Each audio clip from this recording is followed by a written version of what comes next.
Bienvenidos al canal del Coronel, a un episodio más, queridos amigos. Mirad, ya sabéis que siempre intento traer para hablar de los distintos temas a las personas más destacadas, ¿verdad? Y en este caso tenemos una persona, no es que sea notable, ni siquiera de sobresaliente, es de matrícula de honor. Porque cuando os cuente solamente muy por encima su currículum, podéis verlo si queréis luego en Wikipedia o investigarla un poco en Internet, pues veréis que es una mujer absolutamente excepcional.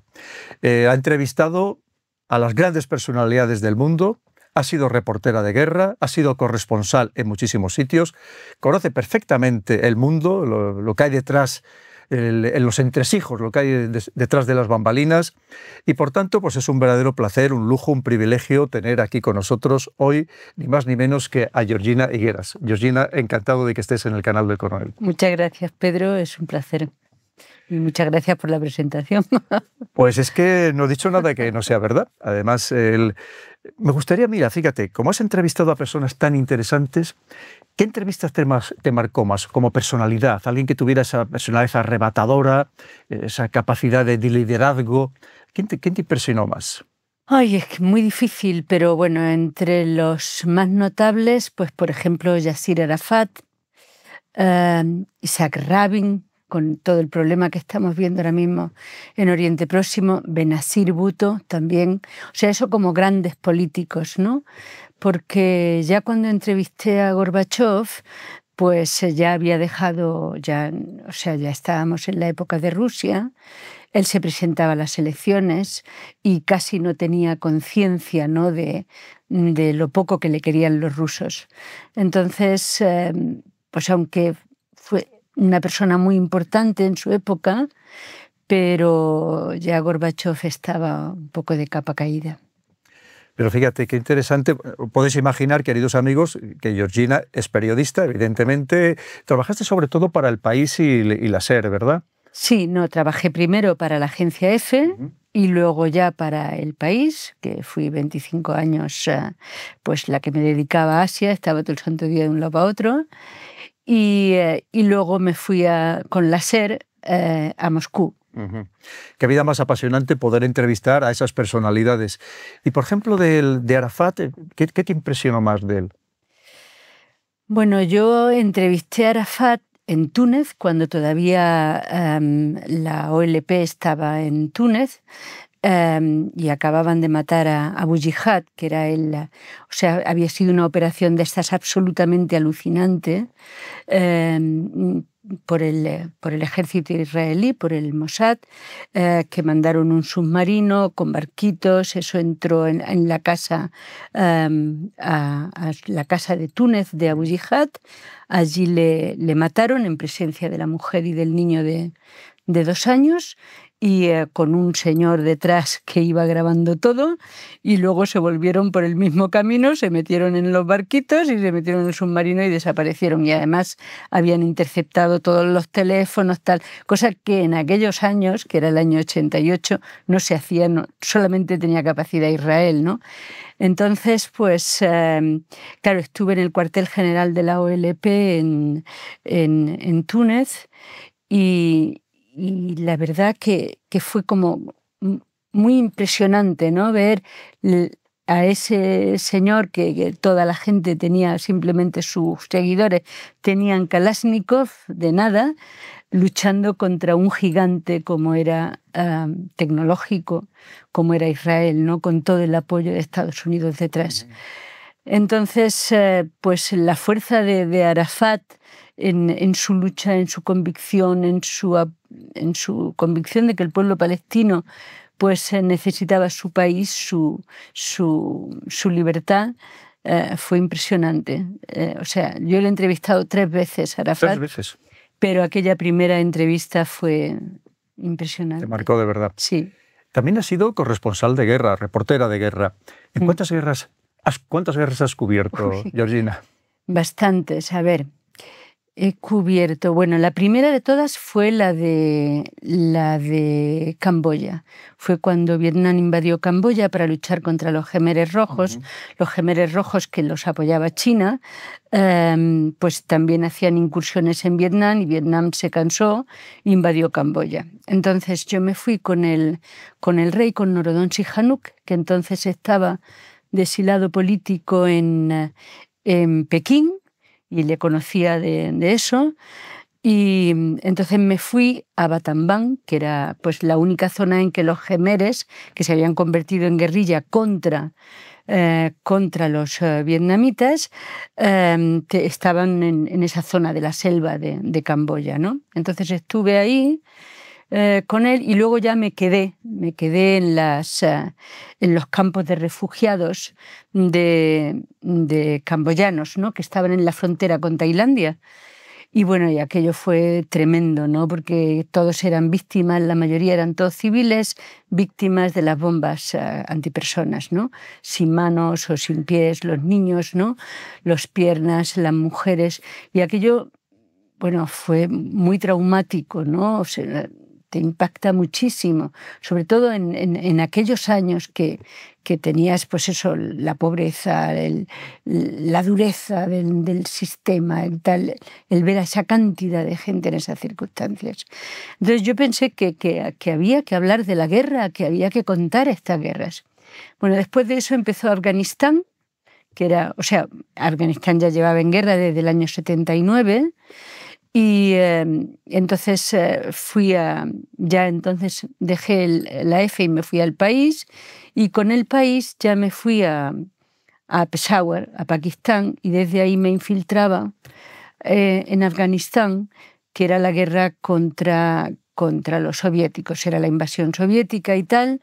Entonces Reagan había dicho que los mujahideen, o sea, los radicales islámicos, eran los freedom fighters, ¿no? O sea, había que apoyarles porque eran los que luchaban contra el comunismo y entonces... Les llevó hasta la Casa Blanca.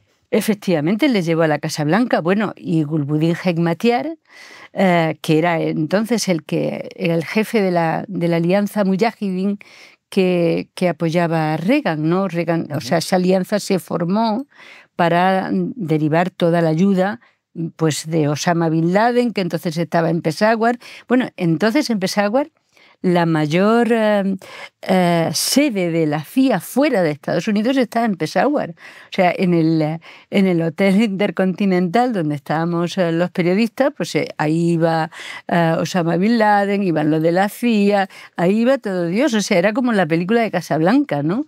Era una cosa increíble, ¿no?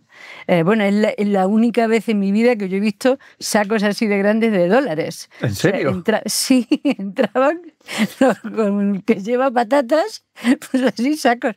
Porque claro, en ese hotel se hacían, o sea, se compraban armas, drogas, tal, o sea, era todo increíble. Y los mujahideen, bueno, a Gulbuddin Hekmatyar, que era entonces el jefe de la alianza mujahideen, luego cuando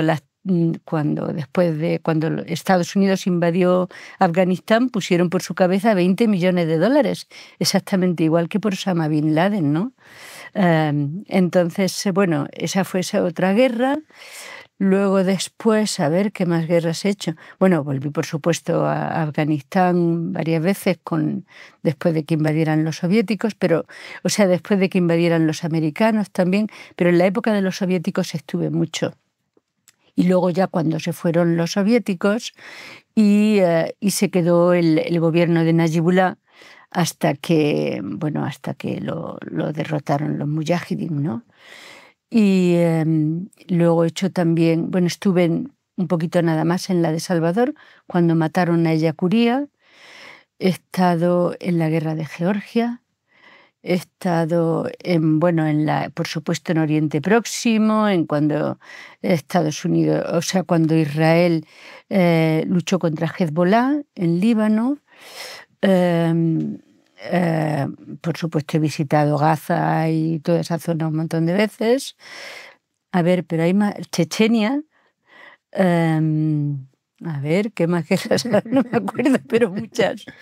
A ver, ¿qué otras guerras? No me acuerdo, seguro que luego salen en la conversación. Sí. Pero fíjate, Georgina, es que has hablado de tantos escenarios que siguen candentes, tremendamente candentes. Claro. Porque yendo un poco incluso de atrás para adelante, has hablado de Georgia. Mira cómo está ahora mismo Georgia otra vez. Después de aquel ataque que él realiza en agosto del 2008 en Rusia por la cuestión de Osetia del Sur, pero ahora mismo están también que alguien habla que parece que es una revolución de colores, que no sabemos, porque fíjate, ayer por ejemplo veíamos las manifestaciones en Georgia y muchos iban ya con la bandera de Estados Unidos, ¿no? Es decir, por un lado está evidentemente la acción de Rusia, pero por otro lado también está la acción de Estados Unidos, que en cierto modo da la impresión de que la hayan elegido como escenario para de enfrentamiento. Yo creo que en Georgia la guerra no la inició Rusia, la guerra la inició Saakashvili, que era entonces presidente de Georgia, cuando decidió recuperar Osetia del Sur, que era una zona que cuando Georgia se independizó, dos pequeñas regiones de Georgia nunca quisieron integrarse en Georgia. Una era Abjasia y otra era Osetia del Sur, ¿no?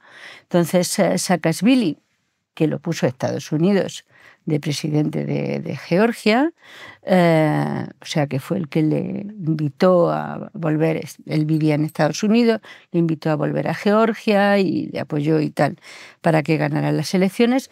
Saakashvili, después de la famosa cumbre de Estados Unidos en que Bush, en contra de sus mismos asesores, invitó a Georgia y a Ucrania a unirse a la OTAN, entonces Saakashvili decidió ver qué pasaba si ellos intentaban recuperar Osetia del Sur.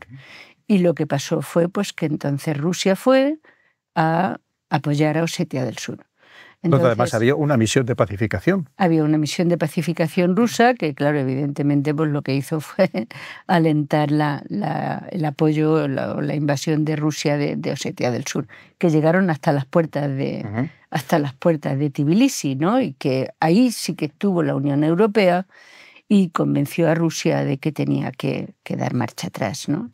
Y Rusia se retiró. Entonces, una pena, porque entonces la Unión Europea sí que tuvo la fuerza de decir, pues primero la diplomacia y luego ya veremos si hay que recurrir a otra cosa que no ha hecho en Ucrania, ¿no? Correcto. O sea, que en Ucrania la Unión Europea también tendría que haber dicho no, vamos a forzar una vía diplomática y a solucionar esta, digamos, discusión que hay entre Ucrania y Rusia, ¿no? Y no haber apoyado lo que a Estados Unidos le interesaba, que era, pues, debilitar a Rusia. Fíjate, has hablado de Saakashvili, que ahora está en una prisión, porque cuando Estados Unidos, primero estuvo de profesor en Estados Unidos, luego llegó incluso a estar de alcalde de Odessa. Efectivamente. Pero cuando Estados Unidos le interesó desfenestrarle, está en una prisión precisamente acusado de crímenes de guerra, ¿no? Bueno, Estados Unidos es su forma de actuar cuando utiliza a una persona y cuando no le interesa. Yo vivía en Estados Unidos, era corresponsal diplomático de la EFE en la época de Noriega. A Noriega lo utilizaron todo lo que les dio la gana y cuando no les interesó decidieron que era amigo de los cubanos, que les vendía armas, por supuesto, les vendía armas, pero porque a Estados Unidos les interesaba, porque les pasaba también información de Cuba. Pero decidieron que era enemigo, que tenía tráfico de drogas, no sé qué. Ya está, o sea que no es la primera ni la segunda tenemos vez. El caso ¿no? de Ben Ali en Túnez, que era un gran aliado de Estados Unidos. Mubarak, un aliado fundamental en la zona, en Egipto. Pero le pasó al último presidente de Afganistán exactamente igual, a Ghani. Claro. Cuando les ha interesado, les ha dejado todos en la estacada. Y seguramente, pues al señor Zelensky ahora mismo, por más que parezca que le están apoyando, el día que no les interese, pues le dejarán exactamente igual. Efectivamente, claro. Es que es tremendo. Pero fíjate, vamos otra vez también a Afganistán. Lo primero es, bueno, ya vemos el resultado, porque ahora parece que ya no nos importa que las mujeres ya no tengan derechos, que no puedan ir las niñas a estudiar al colegio después de 20 años, pero sobre todo también pensar de cómo se crean monstruos Ujú. que luego esos monstruos, cuando ya no les controlas, te atacan a ti también, ¿no? Y tienes el caso bien claro de lo que significó Bin Laden y luego la creación de Al-Qaeda en el año 1988, ¿verdad? Claro, lo que pasa es que en Afganistán, cuando yo llegué por primera vez a Afganistán, las mujeres llevaban la falda más corta que yo. Fíjate. Las mujeres estaban integradas, eran médicos, eran funcionarias, o sea, no vendían en el mercado, porque eso era una cosa de hombres, pero estaban absolutamente integradas, estaban en la universidad, la mujer era parte de la sociedad civil. Eso se acabó con el apoyo de Estados Unidos a los mujahidín, porque al entrar los mujahidín en Kabul, primero los mujahidín, la alianza se rompió nada más entrar, y la guerra que antes estaba en las montañas se llevó a las ciudades y fue una guerra civil brutal entre las mismas alianzas, porque claro, se odiaban. Gulbuddin Hekmatyar odiaba a Rabbani y a Ahmad Massoud. Entonces ahí se enfrentaron los dos. Quisieron hacer un gobierno de coalición, metieron a todos sus guerrilleros en Kabul y luego pues se dedicaron a destruir Kabul y a matarse. Y eso fue lo que generó el nacimiento de los talibanes, que estaban en Peshawar, porque talibán o sea, significa alumno, ¿no? Eran los alumnos de las madrasas, estudiantes de las madrasas, ¿no?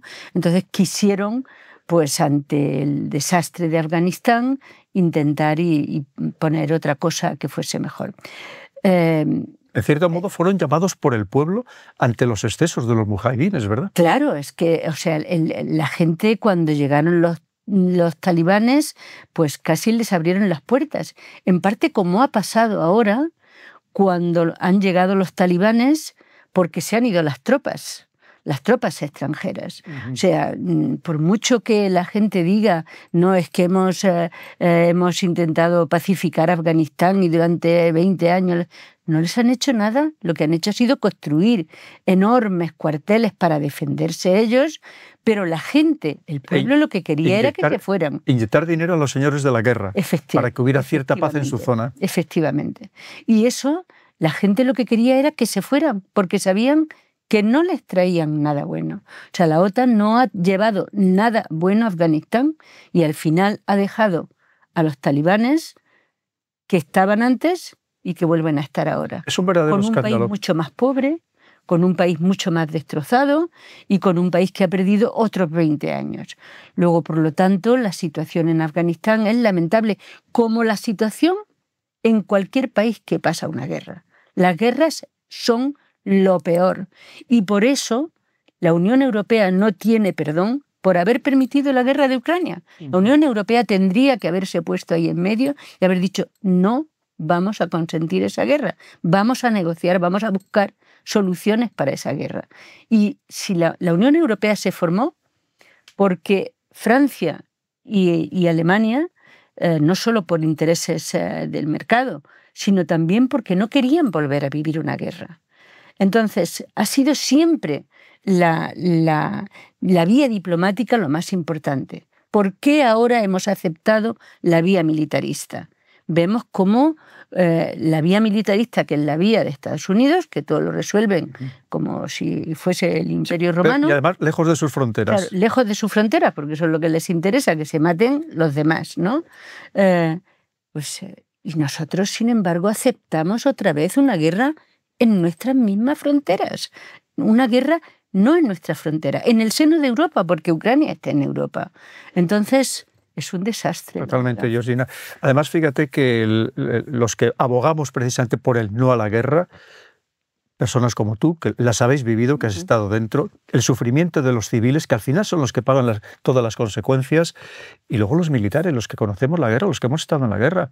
El otro día comentaba, a mí me gusta mucho ver las televisiones francesas, que hacen unos debates muy buenos, muy sólidos, de verdad, o sea, hay gente muy competente, y me llama la atención que los que están poniendo serenidad son los militares. Claro. O sea, los que dicen, y luego hay personas que no han vivido la guerra, que son los que están animando a la guerra, que desconocen la brutalidad, la salvajada, todo lo que significa la guerra, y que están animando a ello, pero además, ¿a ti no te llama también mucho la atención, Georgina, una izquierda que era, en Europa en general, pacifista, antimilitarista, antibelicista. ¿Y qué le ha pasado? Fíjate que a los verdes en Alemania ahora ya les llaman los verdes caqui, porque ¿sabes? Están animando a la guerra. Dices, pero ¿qué nos ha pasado en Europa? Pues es lo que digo, que hemos perdido, yo creo que Europa ha perdido el norte. Desgraciadamente Europa ha perdido el norte. Y lo que estamos haciendo es un seguidismo de la política americana, seguidismo que lleva también al militarismo de la política americana. O sea, desde el momento en que hemos consentido la guerra de Ucrania, hemos perdido totalmente la razón de ser de Europa. Que la razón de ser de Europa es, señores, vamos a negociar, vamos a buscar, vamos a encontrar soluciones diplomáticas para los conflictos. Vamos a intentar pacificar, y no resolver todo por la guerra. La vía militar. Pero, ¿por qué? O sea, tú dices que hemos perdido, pero es que en realidad quien está ganando ahí son las corporaciones militares. Totalmente. Y las corporaciones militares son los que dominan la Casa Blanca. Y las que dominan todas las grandes tecnológicas, las grandes vías de comunicación, y ellos son los que meten dinero en todos estos sitios y los que se están forrando a costa de nosotros, a costa de las miles de personas que están muriendo en Ucrania y que están muriendo, tanto rusos como ucranianos. Esto es una cosa Totalmente espantosa. O sea, y no, ¿qué hacemos? Que la izquierda no se levanta y no dice, se acabó, no más guerra. Pero nos han comido en la propaganda lo que hoy en día domina, las fake news. En cuanto dices que estás en contra de la guerra, pues ya te miran como si fuese, no, es que no hay que enviar armas. Pues entonces la gente te mira como diciendo, pero esta, ¿de qué va? O sea, si le han invadido su país, pero tú no te das cuenta que no puedes alentar la guerra, que cuanto más armas mandes, más guerra va a haber, y que esto no tiene solución. No tiene solución. ¿Qué queremos? ¿Una guerra en Ucrania durante 20 años, como la de Afganistán? ¿Qué hemos aportado a Afganistán? Nada. Entonces, ¿qué queremos? ¿Otra guerra en Ucrania de 20 años en la que no aportemos, en la que hagamos como hemos dejado Libia, por ejemplo? Un país absolutamente roto, un país donde no hay gobernabilidad, un país que está en manos de las mafias, mafias de seres humanos y mafias que controlan el tráfico de los inmigrantes que quieren huir del hambre de África, de tal, para venir a Europa. Entonces, fíjate que no solamente destruimos Libia, que nos gustara o no nos gustara Gaddafi, evidentemente, pero era un país que funcionaba relativamente bien, la sanidad y la educación más avanzada de todo África, quitando las ciudades españolas de Ceuta y Melilla, pero fíjate, hemos destructurado no solamente Libia, sino el Sahel, e incluso ahora mismo hasta África Occidental, que eran lugares tranquilos, estables. Es decir, hemos creado un caos total y absoluto y no nos damos cuenta. Mira, a mí me preguntan muchas veces, hombre, pero ¿cómo dice usted esto siendo militar? Digo, es que yo soy militar, pero no militarista. Claro. El militarista es el que cree que todo se soluciona y además de manera preferencial con el uso de las armas, con la fuerza. Y no es así. Tenemos que tener un ejército evidentemente, un ejército defensivo, un ejército que disuada, pero otra cosa es ser esa voluntad de emplear sistemáticamente la fuerza militar, que es lo que estamos viviendo. Y a mí me llama mucho la atención la deriva de verdad, y me preocupa, yo sé que a ti también, Georgina, la deriva que está tomando Europa, esta situación ya prebélica, esta mentalización poco a poco, esta gradualidad de que no pasa nada por ir a la guerra, que casi es bueno ir a la guerra, a mí me preocupa enormemente, y más pensando el deterioro económico que estamos sufriendo. Fíjate, una Alemania que ahora, según el Fondo Monetario Internacional y JP Morgan, va a crecer al 0,2%, Alemania. Que ayer poníamos, hace unos días, un vídeo de la Deutsche Welle, la televisión pública alemana, que el gobierno alemán se está planteando subvencionar y poner un límite a los precios al doner kebab. A los kebab, porque buena parte de la población, pero sobre todo las gentes más humildes, comían básicamente kebab y no tienen ni para comer kebab. Pero esto, ¿qué nos está pasando de verdad, Georgina? Pues nos está pasando que estamos invirtiendo en apoyo a la OTAN cantidades ingentes de nuestro presupuesto, cuando en realidad eso lo primero que deberíamos de hacer es mirar a las necesidades, primero, de la población, las necesidades al bienestar social y, sobre todo, si Europa tiene que defenderse, Europa tendrá que defenderse por sí misma, porque Estados Unidos no nos va a defender. Estados Unidos no nos va a defender. Estados Unidos tiene sus propios intereses y Europa tiene que aprender y tiene que buscar sus propios intereses. Es que estamos haciendo los intereses de Estados Unidos. Esta es la gran desgracia de Europa, que no somos capaces de sentarnos los 27 y decir, señores, ¿nosotros qué necesitamos? ¿Qué queremos? Necesitamos pues tener unas fuerzas armadas de disuasión. Para eso hará falta que la industria militar europea coopere entre sí y no haya pues 27 fragatas distintas, 47 tipos de tanques, 28, sino que todos apostemos o por un avión o por una fragata o por un... En fin, ese tipo de cosas. Y luego hace falta también que sepamos qué objetivos tenemos, qué queremos nosotros. Y no decir, es que Estados Unidos quiere. No, mire usted, a mí me parece muy bien que Estados Unidos defienda sus intereses. Me parece muy bien que las corporaciones militares norteamericanas pues que defiendan sus intereses y hagan... Pero nos hemos quedado atrás. Nos hemos quedado atrás en todo. Miremos, por ejemplo, en telecomunicaciones, en microchips, en todos los gigantes tecnológicos.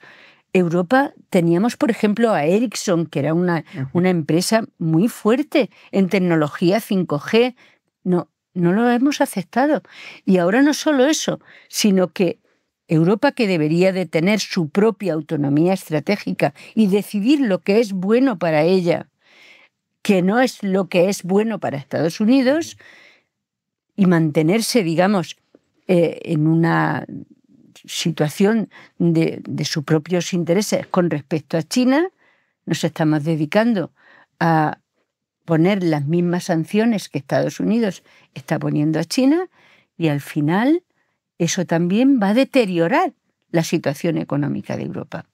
Si vemos la Europa del año 2000 y los Estados Unidos del año 2000, vemos que era más o menos igual.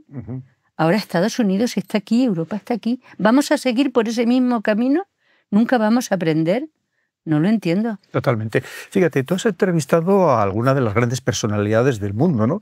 Y lo mismo, nos gustara o no nos gustara su ideología, pero eran personas con personalidad, digamos. Nos falta ahora en Europa precisamente líderes, hombres y mujeres de verdad de Estado, lo que se consideraba siempre un político de Estado, y quizás tenemos políticos que no responden a las expectativas del momento, a las necesidades del momento. Claro, no solo en Europa, sino en el mundo. Pero vemos, por ejemplo, la Unión Europea tuvo un Jacques Delors, que era el presidente de la Comisión, que verdaderamente apostó por Europa, apostó mirando al futuro, por lo que Europa tenía que ser, hacia dónde tenía que ir. Con Delors se avanzó muchísimo en Europa. Pero ahora yo me puse muy contenta cuando salió Ursula von der Leyen, por aquello de pues que de vez en cuando conviene que haya mujeres también que van rompiendo los techos de cristal. Angela Merkel fue una magnífica política de Estado. Pero ya ves que lo que hace von der Leyen es seguir la política de Estados Unidos. Al pie de la letra. Y esto es un desastre para Europa. Entonces, Europa no tiene de verdad líderes que se pongan y que decidan cuáles son los intereses de Europa.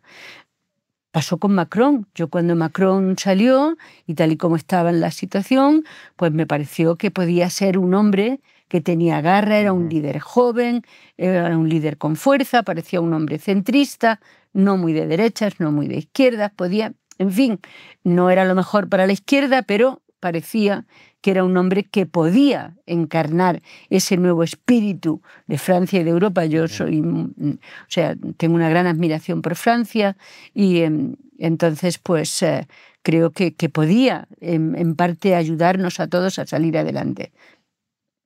¿No lo ha hecho? Ahora vemos la deriva de Europa, que el sur sobre todo estamos perdiendo muchísimo poder.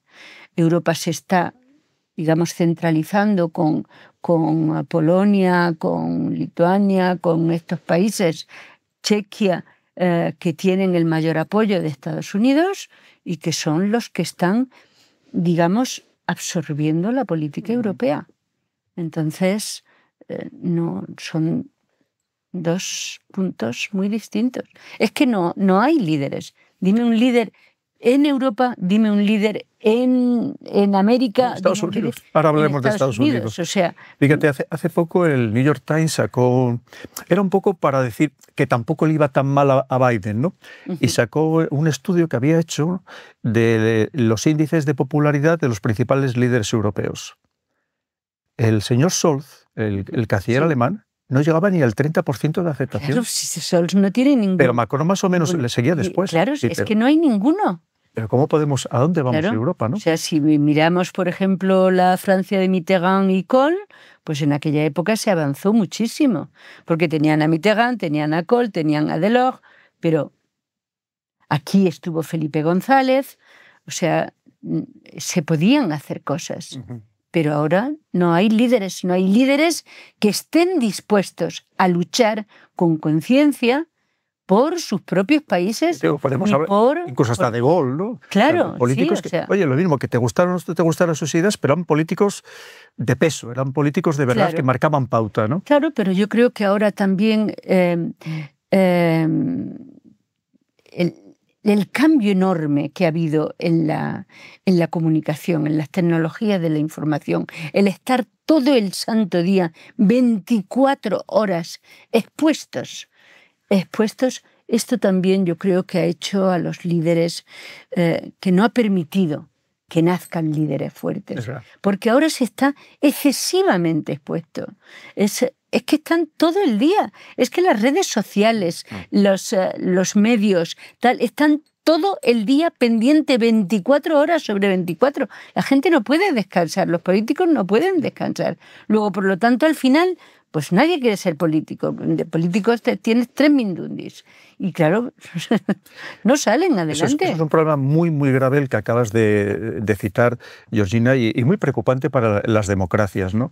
Porque efectivamente, fíjate, es el acoso sistemático, pero de cualquier lado, de un lado y del otro, ¿no? Sí. Es esa, la lupa que tienen permanentemente puesta encima de ellos, que no les dejan trabajar tampoco. Claro. Y está más pendientes de las encuestas últimas o de lo que estén diciendo las redes o de lo que digan sus asesores, que de verdad hacer política y sobre todo pensando en una política a largo plazo. Es que no tienen tiempo. No tienen tiempo porque están expuestos 24 horas a lo que digan cualquiera.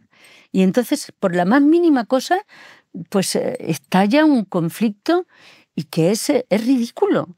Es ridículo. Totalmente. Entonces, no sé, tiene que haber un mayor control de la información. No sé cómo puede. Porque eso al final nos desgasta como sistema democrático, porque hay otros sistemas autoritarios que no tienen esos problemas y que nos están sacando muchos cuerpos de ventaja.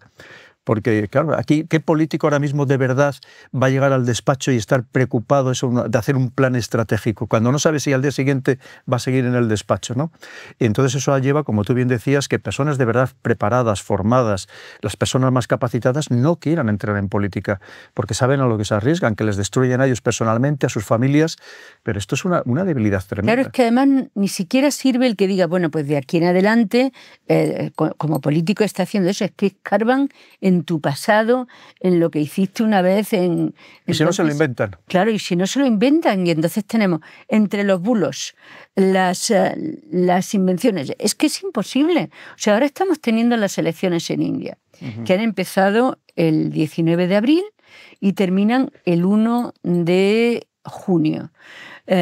Porque es el proceso electoral más largo, porque como en el país siempre en todos los procesos electorales había mucha violencia, se necesitaba ir poniendo las urnas en distintos puntos para trasladar a las fuerzas de seguridad.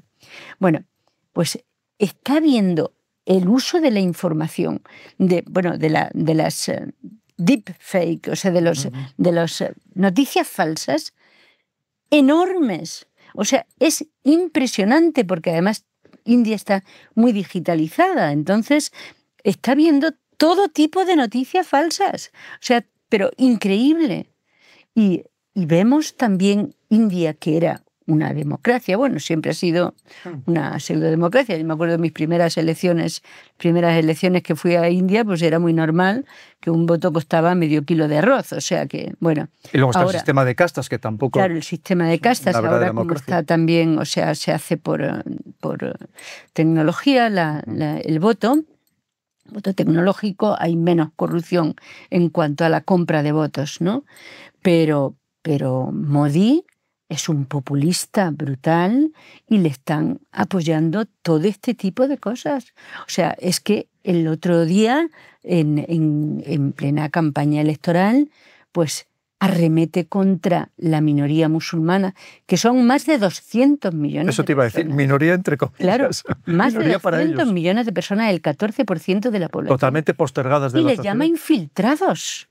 Entonces, es una campaña tan brutal la que está haciendo en apoyo del hinduismo, ¿no? Del hinduismo más digamos, más radical, que no sabemos tampoco la estabilidad, si India va a conseguir ser un país estable cuando tiene 200 millones de personas que pretenden no considerar las personas sino infiltrados, ¿no?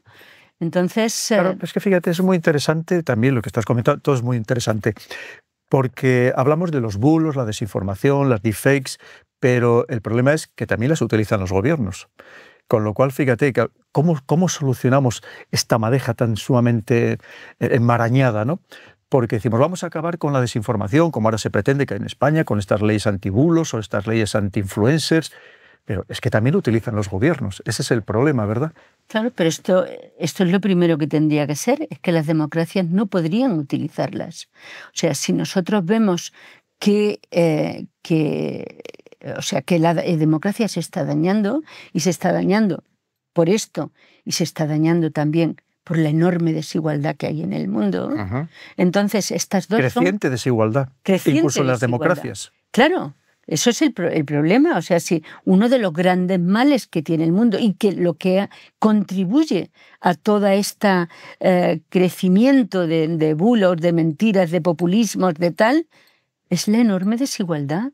Y ahora también todos estamos expuestos a esa igualdad, porque antes, cuando no existían los medios de comunicación 24 horas, pues tú estabas en tu pueblito arando tu campo y no tenías un móvil o alguien que te estaba enseñando cómo viven los demás con tus impuestos, ¿no? Pero mientras no se luche contra los paraísos fiscales, es que no se va a conseguir nada. O sea, no vamos a conseguir que el mundo vaya a mejor mientras no se luche contra los paraísos fiscales. Mira, otro tema, es que todo lo que estás tocando me parece súper interesante, Georgina. Otro tema que me parece un verdadero escándalo. Mira, por ejemplo, en la Agenda 2030 se habla mucho de eso de acabar con las desigualdades, las injusticias, pero en ningún sitio se habla de acabar con los paraísos fiscales, que es donde de verdad está el dinero. Pero fíjate, claro, si me apuras, incluso en los países que eufemísticamente se llaman en Europa de baja fiscalidad, que es un verdadero escándalo. Claro. ¿Cómo es posible que ahora vamos a ver si las grandes corporaciones conseguimos que paguen el 15% en impuestos?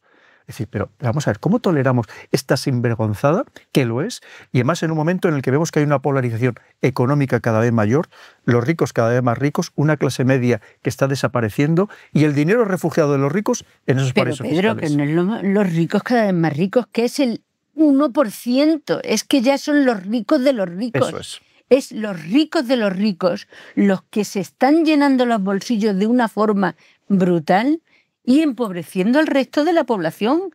Es que los ricos de los ricos, con la ingeniería financiera, no pagan impuestos. Así es. No pagan impuestos.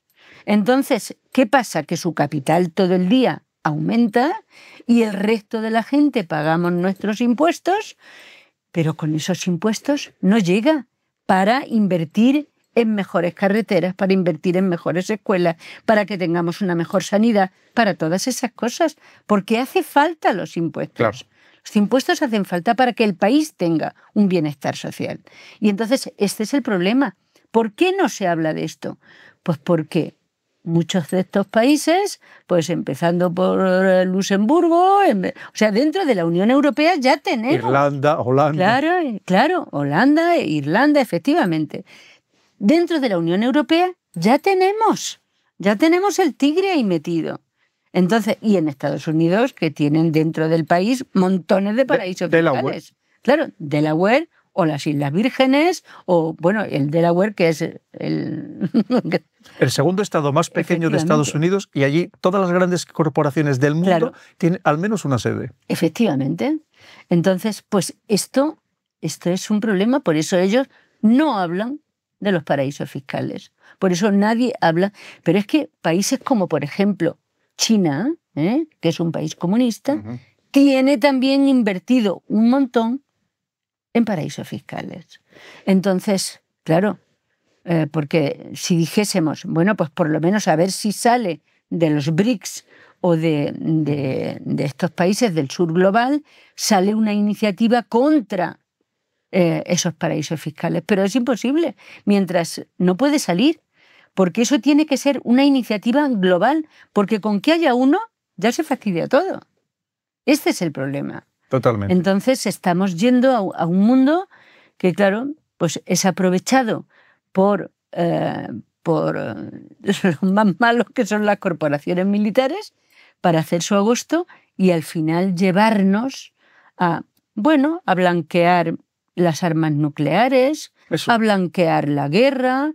Pues al fin y al cabo somos muchos habitantes en el mundo, y como se supone que si hay una guerra, pues esperemos que sea en el Pacífico, entre China y Estados Unidos, y entonces pues mandaremos unos cuantos soldados, pero a nosotros a lo mejor nos libramos y tal, pero y vamos a una guerra y al final la guerra nos va a engullir a todos.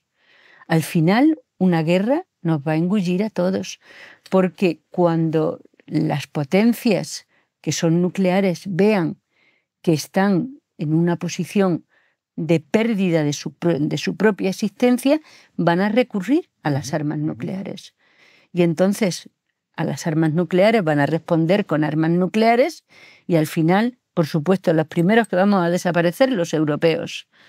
Entonces, si nosotros vemos el peligro que está hoy en día latente, ¿por qué no hacemos nada? ¿Por qué Europa no hace nada por frenar la guerra de Ucrania? Estamos todos esperando, que venga Trump y la solucione, porque va a venir Trump y Trump va a ser el primero que va a decir: se acabó, Zelensky, ya has tenido bastante, Ale. Ya fuiste actor, creías que ibas a ser presidente y luego que ibas a ir a la guerra y le vas a ganar, pues ala, ya lo has hecho. Has sido presidente, ibas a la guerra no la has ganado, pero se ha acabado. Es que fíjate... No hacemos nada. Me imagino que tú conoces personalmente a Josep Borrell, nuestro jefe de la diplomacia europea. No habla nunca de diplomacia, solamente está hablando también de guerra, de armas. Yo nunca le he oído hablar de vamos a sentarnos y vamos a buscar una solución negociada, que al final todas las guerras terminan con una negociación, evidentemente. Sí, yo creo que Borrell habla mucho de solución y de diplomacia en el tema de Gaza, y la verdad es que se ha implicado mucho y ha tenido fuertes críticas por el tema de Gaza, pero sin embargo en el tema de Ucrania no lo habla, ¿no? El tema de Ucrania es apoyar y, o sea, yo creo que ahí a todos prácticamente pues parece que les han comido el coco. Es que la libertad de Europa está en Ucrania. ¿Cómo que la libertad de Europa? La libertad de Europa se está perdiendo porque estamos consintiendo un montón de muertos en Ucrania. ¿Es que nadie ve la cantidad de gente que muere en Ucrania? Mira, el otro día, hace un par de días, la señora van der Leyen en un tuit se congratulaba porque ahora ya han decidido los 27 países miembros de la Unión Europea congelar todos los activos de Rusia en el exterior. Y decía que con eso se garantizaba la seguridad de Europa. Yo creo que está garantizando todo lo contrario, ¿verdad? Claro que no. O sea, es que... Pero si ya lo hemos visto, o sea, nos hemos inflado a ponerles sanciones a los rusos. Ahora vamos a congelar sus activos, a utilizar lo que hayan producido para apoyar más a Ucrania. pero no, es que esa no es la solución. La solución es poner a Rusia en una mesa, poner a Ucrania en otra mesa y llegar a una solución diplomática, poner un alto el fuego. Luego, ¿qué se necesitan? 10 años de negociación, 20 años de negociación, lo que sea, pero hemos hecho un alto el fuego. La guerra de Corea, pues se tiraron 3 años guerreando y a los 3 años se llegó a un alto el fuego, ¿no?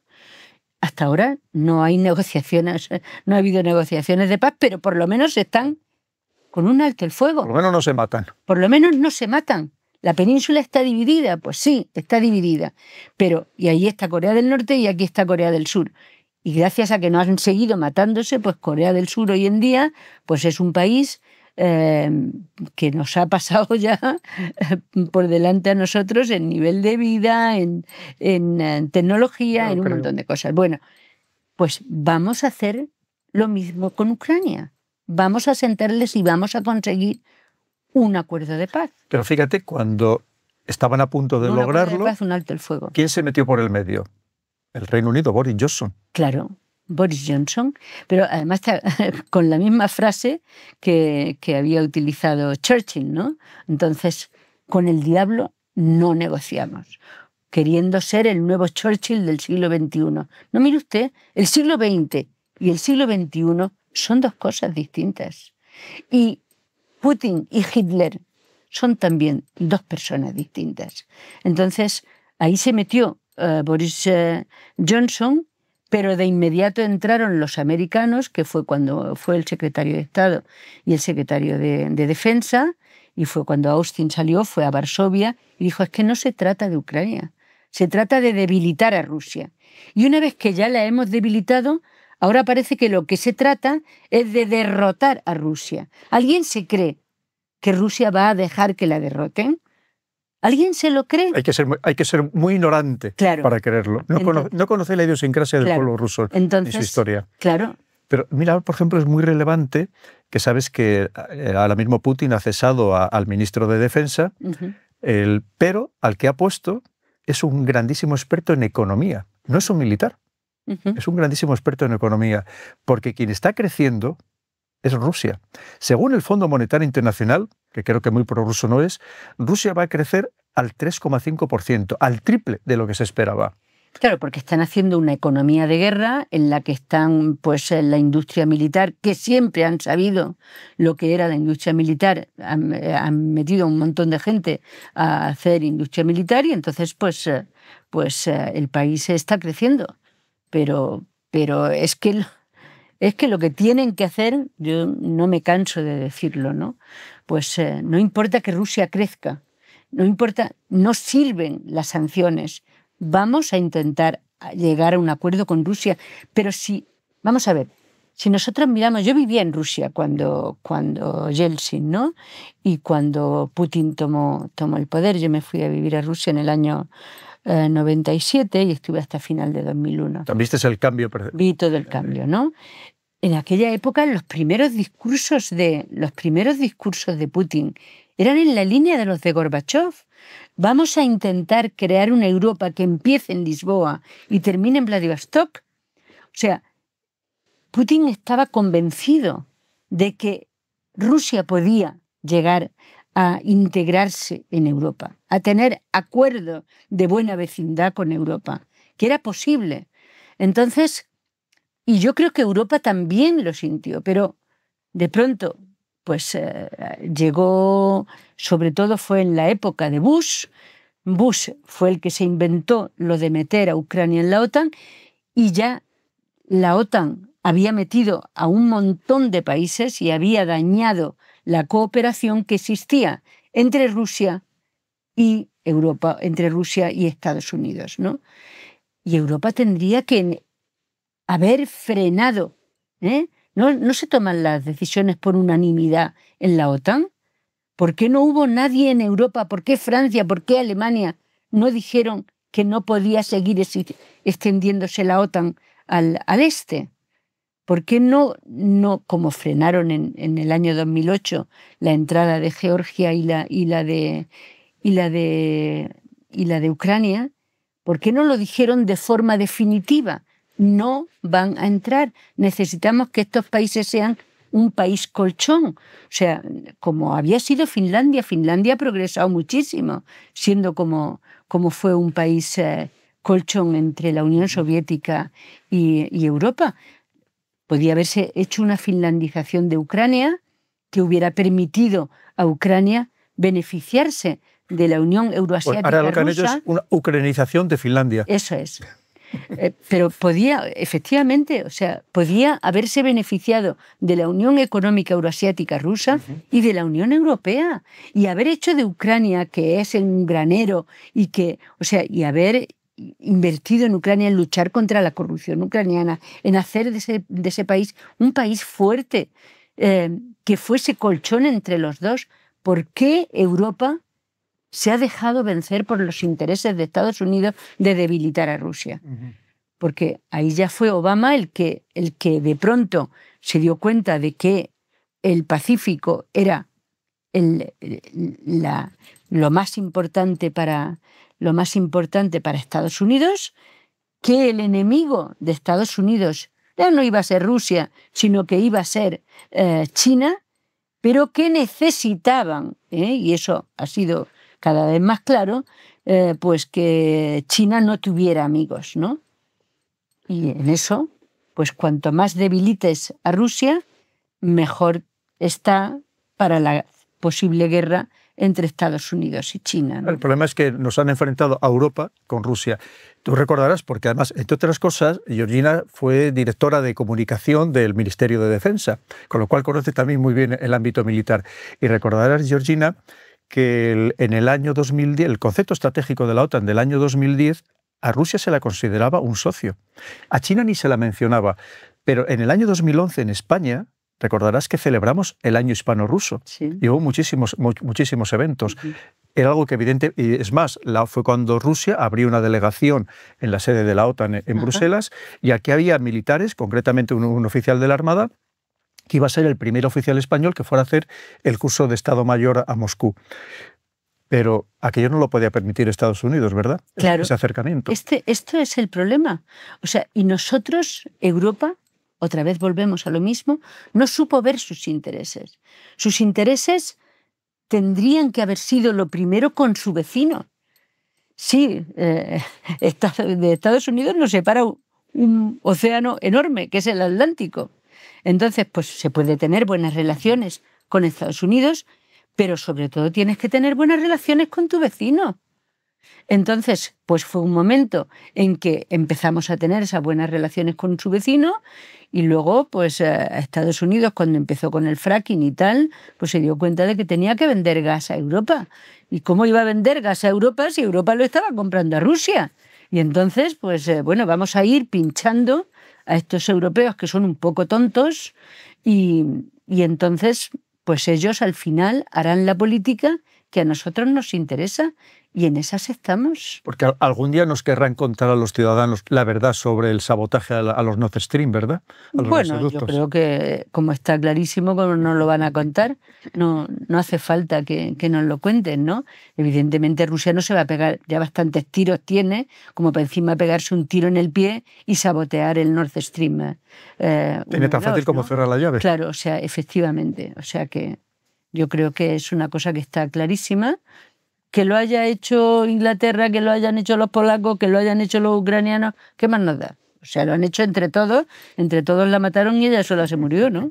Totalmente. Pues vamos a pasar al escenario terrible de lo que está sucediendo ahora mismo en Oriente Próximo. Porque fíjate, ayer la noticia era ya que se habían superado los 35.000 civiles asesinados en Gaza. Es una verdadera salvajada. Es una matanza que creo que deberíamos todavía elevar muchísimo más la voz, porque es algo que es inaceptable en este pleno siglo XXI que está sucediendo lo que está sucediendo en Gaza, que sabemos que además la inmensa mayoría son mujeres y niños, más del 80%. Sí, pero sobre todo, incluso más sangrante eso, es que un Estado supuestamente democrático como es Israel, no se le caiga la cara de vergüenza de matar, no solo de matar a la gente, sino de matarlos de hambre. O sea, sabiendo de matarlos de hambre, de matarlos de enfermedades, ha reventado todos los hospitales, ha reventado las escuelas, ha reventado el 55% de todos los edificios de Gaza están derruidos. Entonces, ya no tiene, o sea, ha sacado a la población de Gaza y la ha mandado para Rafah. Y luego a la de Rafah se pretende que vivan como ratas en las ruinas de Gaza y otra vez pretende que se vayan para allá. Con la obsesión de un señor que se llama Netanyahu, de que va a acabar con Hamás. ¿Pero cómo va a acabar con Hamás? Si lo que va a crear es Hamás en todo el mundo mundial. O sea, es que lo que está haciendo no tiene perdón de Dios. Si ellos tienen un Dios o tienen lo que quiera que tengan, que para eso son judíos, yo creo que antes o después tendrán que sufrir las plagas que se merecen, ¿no? Porque verdaderamente lo que están haciendo en Gaza es una cosa absolutamente salvaje, absolutamente salvaje. Pero lo peor de todo esto, también volvemos a lo mismo, es que se está haciendo con municiones de Estados Unidos. Se está haciendo con Europa mirando para el otro lado, porque muy pocos países europeos están apoyando, o sea, están en contra de lo que está pasando ahí. Alemania porque sigue con su dolor. Hungría y Chequia han votado en contra de la Asamblea General. De la Asamblea General. O sea que lo que está pasando es una cosa absolutamente vergonzosa y además es un doble rasero que cualquier credibilidad que pudiera tener Occidente frente al sur global la hemos perdido. O sea, ¿por qué tenemos esa actitud frente a Rusia y no la tenemos frente a Israel? Que alguien me lo explique, por favor. O sea, si Rusia hubiera hecho la cuarta parte de lo que ha hecho Israel en Ucrania, bueno, es que yo creo que ya la habrían utilizado no sé cuántos mil millones de bombas nucleares contra Rusia, porque vamos, o sea, es una cosa increíble lo que está haciendo Israel. Pero no hacemos nada. Ya. No hacemos nada y se están muriendo de hambre. Es tremendo. Y además es que, ¿qué van a hacer con esas personas? Estamos hablando de 1,5 millones, 2 millones de personas que están ahí concentradas en condiciones infrahumanas en Rafah. ¿Qué va a ser de ellas? Gaza ha sido desde casi el principio, pero sobre todo desde 2008, un campo de concentración. Israel ha sido cada día, ha ido apretándoles más. O sea, nosotros en la Unión Europea construyó el aeropuerto de Gaza, construyó escuelas, construyó hospitales, reconstruyó y volvió a construir y reconstruyó. Pero Israel cada vez va más y más y más y más apretándoles. Hasta que ahora ya el problema con Israel es que este señor y el gobierno que ha formado pues es no ya de extrema derecha, yo no sé qué llamarle, porque un gobierno que mata de esa forma a una población, a niños que los está viendo, y que no solo eso, sino que además impide la llegada de comida, de agua, de combustible, de tal, para esta gente que no tienen nada, es que no tienen conciencia.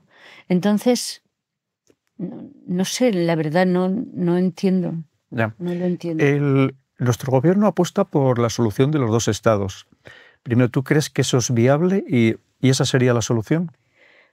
Bueno, es que si vamos apostando todos por los dos estados, si se reconoce al Estado de Palestina, pues antes o después se aplicará con Israel una política como se aplicó con Sudáfrica contra el apartheid. Y eso forzará al Estado judío a negociar, a encontrar una solución. O sea, no se puede permitir que estos, ¿qué van a hacer con los 2 millones de gazatíes? ¿Matarlos, tirarlos al mar? Entonces, yo creo que antes o después el hecho de que, y en eso pues el gobierno, yo creo que ha tomado una iniciativa, el gobierno de Pedro Sánchez, muy firme y muy así, y está consiguiendo. Parece que Irlanda también y Bélgica van a reconocerlo ahora en este mismo. Malta y Eslovaquia, perdón. Sí, parece que los que apoyan a España. Que apoyan a España, pero parece que los que van a reconocerlo ya en este mes de mayo puede que sea España, Irlanda y Bélgica o algo así, ¿no? Bueno, no sé. El caso es que esto yo creo que es un paso adelante, es reconocer que no son animales lo que hay en Gaza, ¿no? O sea, que hay un pueblo que es el pueblo palestino, que tiene derecho a su tierra, que Palestina existe, que ha existido siempre y que entonces, pues, que antes o después a un país que viola sistemáticamente las resoluciones de Naciones Unidas, que utiliza el racismo, la violencia y todo este tipo de cosas, pues antes o después tendrán que utilizar pues sanciones como se utilizaron contra el régimen de apartheid de Sudáfrica, y al final Sudáfrica pues es un país donde tienen su democracia y su vida y sus dificultades, pero la mayoría negra está saliendo adelante. Entonces, pues yo creo que no hay más remedio que imponer sanciones a Israel, y imponer sanciones muy serias. Sí, pero fíjate, la Corte Penal Internacional, que parece ser que está a punto de emitir una orden de arresto contra Netanyahu y parte de su gobierno, y lo que ha solicitado Netanyahu a Estados Unidos, y Estados Unidos ha aceptado y ha dicho abiertamente que si llega a ese extremo la Corte Penal Internacional, Estados Unidos impondrá sanciones a la Corte Penal Internacional y que incluso le ha amenazado de atacarla, porque parece ser que Estados Unidos tiene en su normativa que se ha autodado la posibilidad de atacar a la Corte Penal Internacional físicamente. ¿Qué situación estamos? Bueno, por eso esto es una burla al derecho internacional. Pero es que es toda una burla al derecho internacional. Es un doble rasero tan escandaloso que estamos cavando nuestra propia tumba, estamos cavando nuestra propia fosa, porque el sur global, todos esos países emergentes que cada día pretenden salir adelante y que con su esfuerzo van saliendo, todos esos estamos perdiendo toda la credibilidad frente a ellos. Entonces, antes o después, nos van a hacer pagar, antes o después por un trato que verdaderamente es un trato infrahumano lo que está ocurriendo en Gaza. Entonces, o lo denuncias y tratas de frenarlo o de impedirlo, o si haces todo lo contrario, como está haciendo Estados Unidos, pues antes o después el mundo se va a rebelar contra eso. Fíjate, eso está pasando ya un poco con lo que estábamos hablando, esta congelación de activos de Rusia. Hay algo que se llama el Banco de Bancos, que está en Suiza, que eso no se tocó ni siquiera durante la Segunda Guerra Mundial, que hay mucha polémica sobre ese tema. Claro, los pequeños países ahora dicen, si eso se lo van a hacer a Rusia, que no deja de ser una gran potencia, ¿qué no nos harán a nosotros? Y eso es lo que tú dices, es que al final lo que estás diciendo es una desconfianza ante el sistema que más o menos funcionaba, el sistema de reglas que teníamos en el mundo, ¿no? Bueno, eso ya se ha hecho con Afganistán. Después de 20 años de invasión de Afganistán por las tropas de Estados Unidos y de la OTAN, 20 años, los poquitos 4 duros que tenía Afganistán se los han congelado a los talibanes con los talibanes. Entonces, ¿qué es lo que dan? Pues ese país, ¿qué pasa? Pues que como no tiene nada, se va radicalizando más. Y entonces, en vez de intentar, pues bueno, vamos a dárselo a organizaciones humanitarias, apoyo de tal, a conseguir que el país, dentro de los talibanes del año 2000 no son los talibanes de hoy en día, vamos a intentar entender que ese país tiene otras reglas y otras formas de ver el mundo. Vamos a apoyarle para intentar que solucionen las cosas.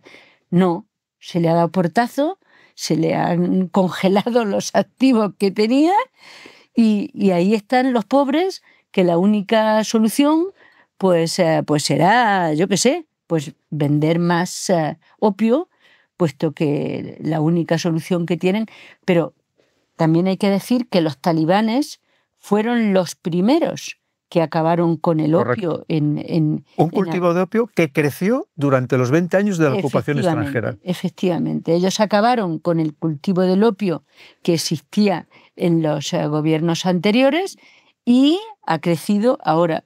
Entonces ahora sí. Cuando se intentó que hubiera otro cultivo alternativo, por ejemplo algodón, el país que se opuso fue Estados Unidos, porque sus productores de algodón impidieron que Afganistán se convirtiera en un competidor para ellos. Y preferían que siguiera produciendo opio en cantidades masivas. Entonces, es que es todo un doble rasero tan escandaloso que no sé cómo vamos a salir de eso, ¿no? Hablemos un poco de China.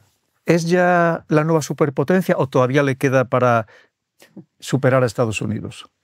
No, yo creo que a China le queda bastante para superar a Estados Unidos, y la guerra tecnológica de Estados Unidos a China le está haciendo mucho daño a China, mucho daño. China no lo reconoce abiertamente, ¿no? Pero está haciéndole mucho daño. Porque, claro, China no tenía microchips, y hoy en día los microchips, bueno, vamos a ver, China tenía microchips, pero no los super avanzados, ¿no? O sea, China fabricaba, porque hoy en día microchip tiene todo. Cualquiera, el problema es la miniaturización, hacerlo lo más pequeñito posible. China fabricaba y fabrica muchos microchips de 15 nanómetros en adelante, que son pues lo que tienen pues electrodomésticos, en fin, muchos coches, pero ahora se hacen falta los microchips súper avanzados, y Estados Unidos no solo ha prohibido la venta de microchips a China, sino que además ha prohibido la venta de las herramientas para la fabricación de los microchips. Porque es TSMC, que es la taiwanesa, pero que utilizaba tecnología estadounidense, y la maquinaria era la holandesa de la efectivamente, ASML. La ASML. Bueno, la ASML es la mayor fabricante del mundo de herramientas para fabricar los microchips, junto con, luego después está la Samsung a mucha distancia. Bueno, y a las dos les ha prohibido. O sea, ha presionado tanto a esta compañía holandesa, que la compañía holandesa lo ha prohibido, sin contar con la Unión Europea. Que evidentemente eso nos daña también a nosotros, daña también a Europa. Luego, por lo tanto, este tipo en tecnología, aunque China está invirtiendo muchísimo en la búsqueda, o sea, en la nueva fabricación de microchips, pero en cuanto avanza un poquito, inmediatamente vienen nuevas sanciones. Ahora acaba de poner nuevas sanciones por ejemplo, a los coches eléctricos. Les van a imponer, me parece que mañana, no sé cuándo, en estos días, les van a imponer unas aranceles del 100%, y entonces tanto la guerra comercial que desató Trump como la guerra tecnológica desatada por Biden está dañando mucho a China. Entonces, China pues es una potencia económica. China lo que está construyendo es una gran industria militar defensiva, porque esto es como, yo siempre le digo, que es como la famosa película de Lo que el viento se llevó, ¿no? Que ya sabes que ella dice, juro por Dios que nunca más volveré a pasar hambre. Pues China dice, juro por Dios que a mí nunca más volverán a ocuparme, como después de la guerra del opio, ¿no? Las dos guerras del opio, la de 1839 y la de 1860, y luego toda la ocupación de los japoneses, en fin.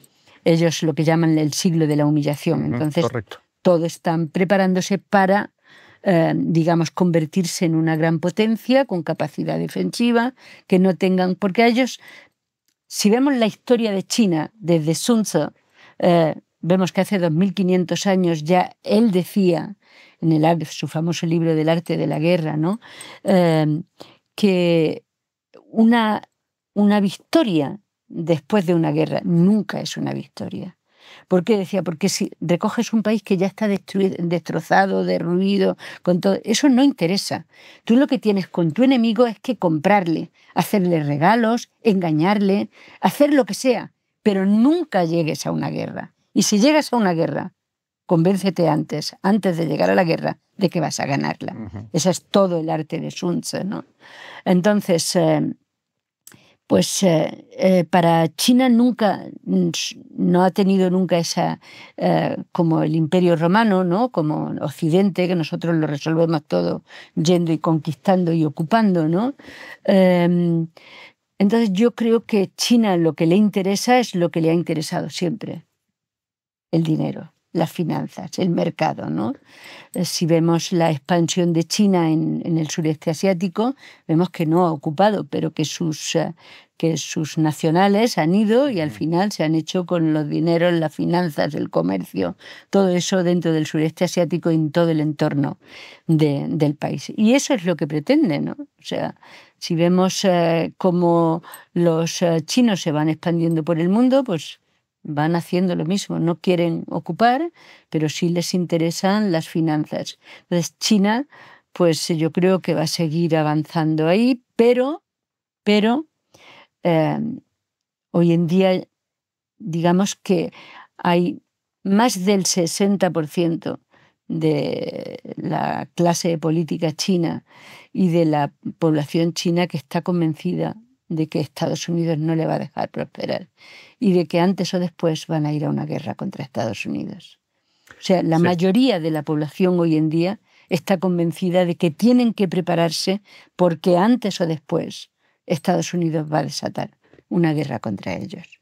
Eso sería lo que la historia nos demuestra, ¿no? Claro, de que cuando hay trampa de Tucídides. Un poder que se ve amenazado, que lo ha dominado todo, que es que a partir de 1991 ha hecho y deshecho a su antojo, claro, que es Estados Unidos, de repente, casi de la noche a la mañana, sobre todo a partir del año 2000, que podríamos dar muchísimos datos, se encuentra con un adversario al que no sabe cómo hacer frente. Y que efectivamente, sobre todo en lo que ahora mismo es la gran guerra, que es la guerra económica a través de la tecnología, los microchips es solamente un aspecto más, pero no desdeñable en absoluto, y no sabe cómo frenarle. Y al final el pronóstico está muy claro.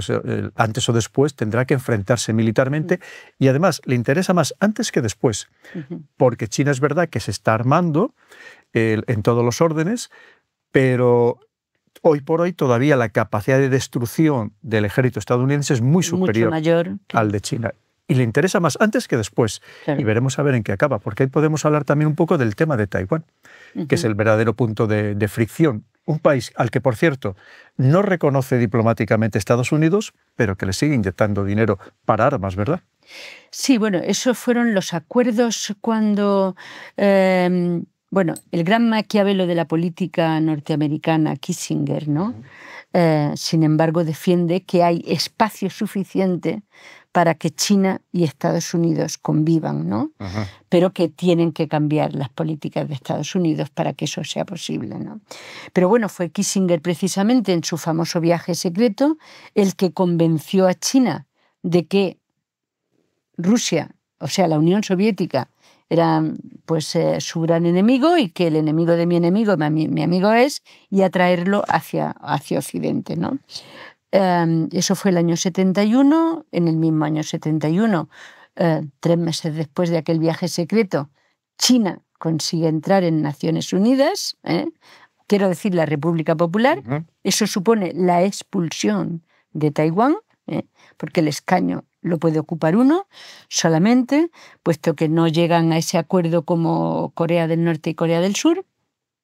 Entonces, tanto el gobierno nacionalista de Chiang Kai-shek como el gobierno comunista de Mao Zedong pensaban que China solo había una y solo podía haber un escaño, por eso ya lo ocupa China. Llega Nixon en el año 72, pero no establecen relaciones diplomáticas hasta el 79. Todo ese tiempo lo tienen negociando. ¿Cómo? Porque hay mucha gente que es muy partidaria. Tú piensas que entonces, claro, estaba gobernando Chiang Kai-shek y su hijo también después, y tienen muchas relaciones con Estados Unidos, ¿no? Entonces, pues hasta el año 79 no se establecen relaciones diplomáticas. Y se establecen relaciones diplomáticas con la República Popular, rompiendo con Taiwán, pero en el acuerdo dice que Estados Unidos apoyará militarmente a Taiwán en sus... o sea, apoyará, vamos, la defensa de Taiwán. Pero, o sea, ahí está la incógnita esta estratégica, ¿no? Que es si Estados Unidos, en caso de que a Taiwán sea invadido, lo apoyará militarmente, o sea, irá no solo con armas, sino apoyarle, o no. O sea, se hará como en el caso. Entonces Estados Unidos se guarda esa baza, de manera que Taiwán no lo sabe y China tampoco sabe cuál será la reacción de Estados Unidos ante esa eventualidad. Aunque Biden ya lo ha dicho 3 veces, que en caso de que China invada o organice un bloqueo y tal, que Estados Unidos acudirá en defensa de Taiwán. Y las 3 veces le ha desmentido después la Casa Blanca, que ha dicho que no ha cambiado la política de Estados Unidos, que mantienen la ambigüedad estratégica, que de ninguna de las maneras está claro, que tal y que cual. Pero 3 veces lo ha dicho, como me negarás 3 veces, ¿no? Pues eso. Tremendo. Pues esto. Hablemos un poquitín de la política interna de Estados Unidos. ¿Cómo lo ves? Ahora llegan las elecciones, ahora en noviembre, un país muy polarizado, en el que incluso se habla de que gane quien gane, la otra parte del país no va a reconocer las elecciones, que pueda haber marejada interna, con 2 personas que no sé si parecen los más capacitados ahora mismo para liderar el mundo libre, ni uno ni otro. ¿Cómo lo ves la situación en Estados Unidos? Pues muy compleja y muy mal. Yo creo que esto es en parte lo peligroso, ¿no? Porque cuando el gran líder del mundo por dentro está destruyéndose, pues eso es muy peligroso, ¿no? Entonces la política interna de Estados Unidos está en plena descomposición, muy polarizada, o sea, con 2 partidos tan fuertes y al mismo tiempo tan débiles, que no han sido capaces de encontrar un gran líder, porque que los demócratas en estos 4 años, viendo el deterioro que está teniendo Biden, que no hayan sido capaces de sacar a un líder y Biden decir, sí señores, yo me retiro y este señor con 50 años, mucho más fuerte, con mucha más carisma que yo, va a dirigir el país. No lo entiendo. Y que luego los republicanos no hayan sido capaces de buscar a un señor que no tenga problemas con Hacienda, que no tenga problemas con la prostitución, que no sea... O sea, es que es alucinante. O sea, que no hayan sido capaces. No son 4 gatos. Yeah. Es un país que tiene más de 350 millones de habitantes. No son capaces de encontrar a 2 personas con la suficiente capacidad para dirigir el mundo libre, suponiendo que seamos libres. No se entiende. Entonces, pero esto tiene todo también que ver con lo que hablábamos antes, con el crecimiento de las desigualdades, con el crecimiento del poder de los consorcios militares, de las grandes tecnológicas. Es que al final la Casa Blanca, y ya se vio con Obama, ¿no? Obama quería haber hecho muchas cosas, era un líder absolutamente carismático, con una fuerza que se veía, y no le dejaron hacer nada. No le dejaron hacer nada. Entonces, este es el problema de Estados Unidos. El problema de Estados Unidos es que sus grandes consorcios militares son los que gobiernan, son los que mandan. Y entonces utilizan, claro, les interesa mucho más tener a marionetas que tener a gente con la que tienen que luchar como es Obama. O sea, es que Obama al final pues tuvo que acceder a que cada 2 por 3 hubiera la guerra esa encubierta en el norte de Pakistán contra Afganistán también, cada 2 por 3 matando, para matar a un líder talibán o un líder de Al-Qaeda, mataban a un montón de personas también, de civiles. Entonces, claro, este es el problema de Estados Unidos. El problema de Estados Unidos es que la Casa Blanca no tiene capacidad porque hay otras grandes empresas, otros grandes consorcios que son los que gobiernan la Casa Blanca. Y en esto estamos. Tremendo. ¿El Milei va a ser la solución para Argentina? Un Milei que ha apostado claramente por Estados Unidos y por Israel, por cierto. Por los Sí, dos. efectivamente. Milei es... ¿Cómo hablar de Milei? Para mí es muy difícil. Es un señor que es fruto del caos. Dentro del caos, pues el producto del caos. O sea, es la imagen más clara del caos en que está sumido Argentina desde hace un montón de años. Qué pena, ¿verdad? Un país, efectivamente, un país que es riquísimo. Desde aquí les mandamos un gran abrazo a todos nuestros hermanos argentinos. Pues sí, yo acabo de volver de Brasil porque mi hija trabaja en Brasil y entonces te das cuenta de que son países que tienen son impresionantes, o sea, es una riqueza, una belleza de país. Tienen tantísimas capacidades, pero claro, Bolsonaro estuvo a punto de cargárselo. Entonces ahora, afortunadamente, que Lula, pero claro, también Lula ya pues está más mayor para la enorme capacidad que tiene Brasil, ¿no? Entonces es muy difícil dirigir un país como Brasil, un país como Argentina. Claro. Hace falta gente de verdad con una capacidad. Yo no creo, desgraciadamente, que la solución aunque ahora haya bajado la inflación, aunque no, yo creo que Milei no es la solución de Argentina, desgraciadamente. ¿Y Bukele cómo lo ves en El Salvador? Pues Bukele es una especie de Duterte de Filipinas. Tampoco veo la solución. O sea, yo creo que es cierto que hace falta a lo mejor pues más mano dura contra las mafias, contra la droga, contra las maras, pero no se puede llegar a ese punto de aberración, ¿no? Tengo un amigo que su hijo está destinado en El Salvador y dice que claro, que ahora la gente está muy contenta porque por primera vez pueden salir a la calle y no les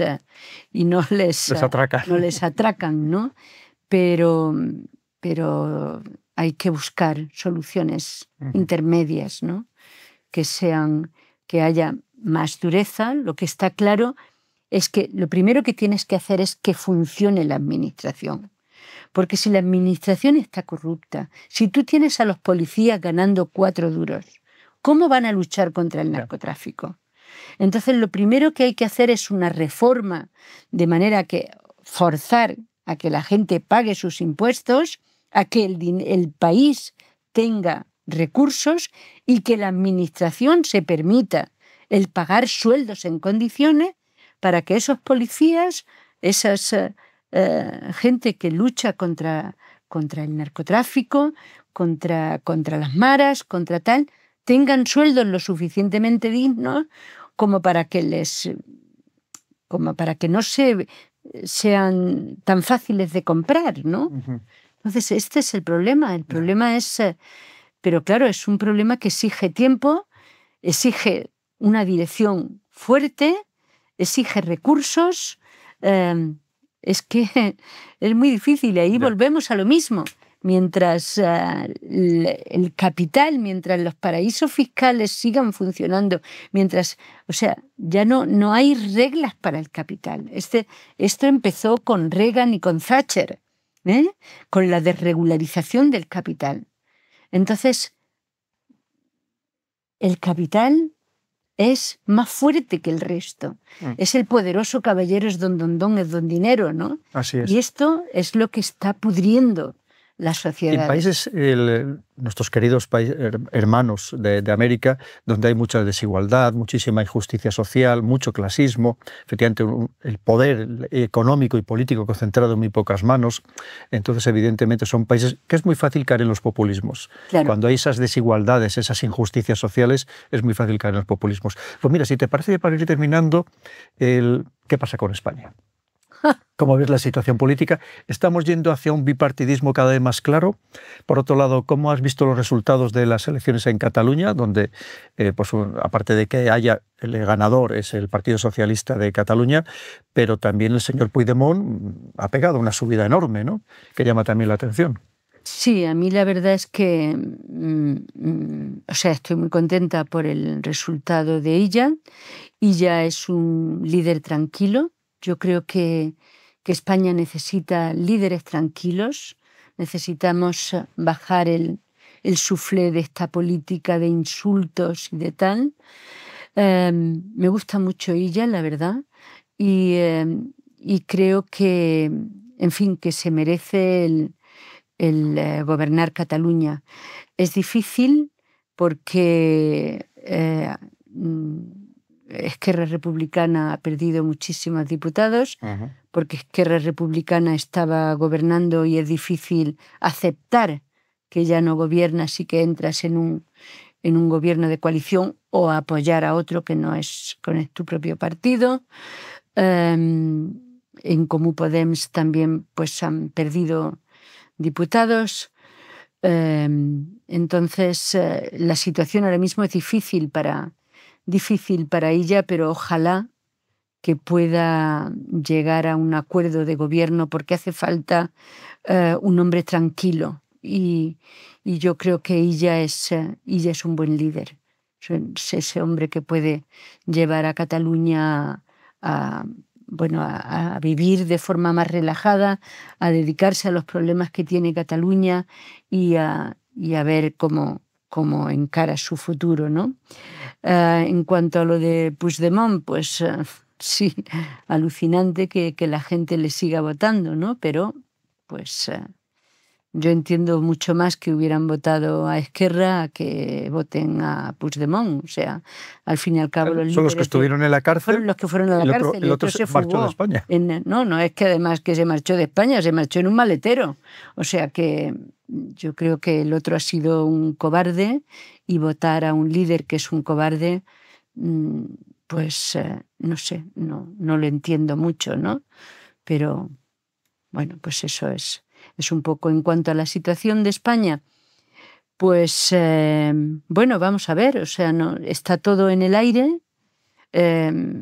estamos todos pendientes de esta política un poco, porque yo creo que si en Cataluña gobierna ella, pues será como más tranquilo, pero aquí tenemos una política de insultos tremendos, porque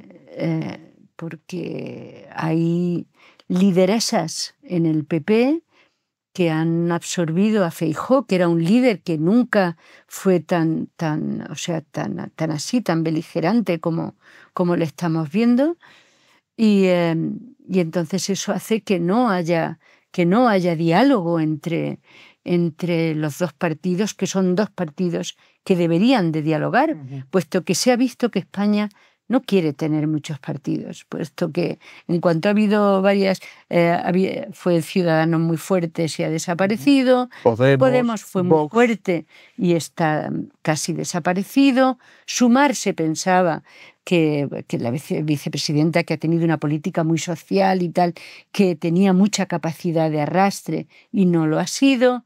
Entonces, está claro, Vox, que se creían que era el papá de Tarzán, pues se ha visto Dicen que ha perdido la mitad de los afiliados, por lo menos, que no pagan las cuotas. Claro, entonces está claro que España hay dos partidos, es un país bipartidista, y que entonces, si ya reconocemos que esos dos partidos son los que antes o después nos van a gobernar, si ellos no quieren llegar a acuerdos entre ellos, al menos sí tendrían que tener una vía de diálogo abierta siempre y negociar y no insultarse, sino tratar de llegar a acuerdos, acabar con el problema del Consejo General del Poder Judicial, temas que son políticas de Estado, que lleguen a acuerdos. Son dos partidos de Estado. Actúen como tales y lleguen a acuerdos, que es lo que queremos la mayoría de la ciudadanía. La ciudadanía no quiere insultos, o sea, no quiere bromitas de insultos. No estamos dispuestos a eso. O sea, es muy incómodo. Entonces vamos a bajar el suflé, vamos a intentar negociar, vamos a empujar para que el país siga adelante, ¿no? O sea, ahora mismo somos una de las economías de la Unión Europea que más está creciendo. Fantástico, vamos a ayudarnos, vamos a impulsarnos para que eso siga adelante y no a intentar ponernos todo el santo día a la zancadilla. O sea, que es que entonces, en ese sentido, nos sirve la democracia. No dejamos trabajar a los políticos tampoco. Claro, entonces, eso no puede ser. Vamos a los medios también a bajar el suflé, vamos todos a bajar el suflé para ir juntos a que funcione la cosa mejor. Totalmente. Entonces, este es el problema. Pues, queridos amigos, os había prometido que habíamos traído a la mejor, como os he dicho, de matrícula de honor, y veis que Georgina ha cumplido las expectativas más que holgadamente. Le damos las gracias a Georgina, como no puede ser de otra manera. Espero que vosotros también hayáis disfrutado y, como os digo siempre, os hemos ofrecido datos para que lleguéis a vuestras propias conclusiones. Ninguno queremos tener la razón, no estamos ninguno en posesión de la verdad, simplemente vosotros sois los que tenéis que obtener vuestra propia verdad con los datos que podemos conseguir con personas tan maravillosas, tan excepcionales como Georgina, que veis que está absolutamente bien enterada de lo que está pasando en la política nacional y en la política internacional con todo lujo de detalles. Pues Georgina, muchísimas gracias por haber estado en el canal del Coronel. Muchas gracias.